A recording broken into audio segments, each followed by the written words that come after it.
Constable మీద దాడి ఉదంతం కొత్త మలుపు తిరిగింది. తిరుపతి జిల్లా శ్రీకాళహస్తిలో విధి నిర్వహణలో ఉన్న హెడ్ కానిస్టేబుల్ మీద కత్తితో దాడికి ప్రయత్నించిన ఇద్దరు యువకుల్ని పోలీసులు అరెస్ట్ చేశారు. వాళ్ళు ఉపయోగించిన కత్తిని స్వాధీనం చేసుకున్నారు.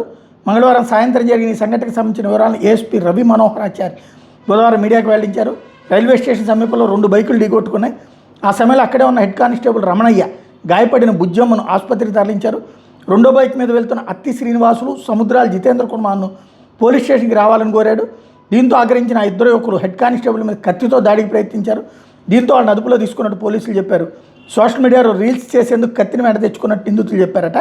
శ్రీకాళహస్తిలో విధి నిర్వహణలో ఉన్నటువంటి హెడ్ కానిస్టేబుల్ రమణయ్య మీద దాడికి పాల్పడిన నిందితుడు అత్తి శ్రీనివాసులు పోలీసులు బుధవారం పట్టణంలో బేడీలు వేసి నడిపించారు. వైద్య పరీక్షల తర్వాత నిందితుడిని కోర్టులో హాజరుపరిచారు.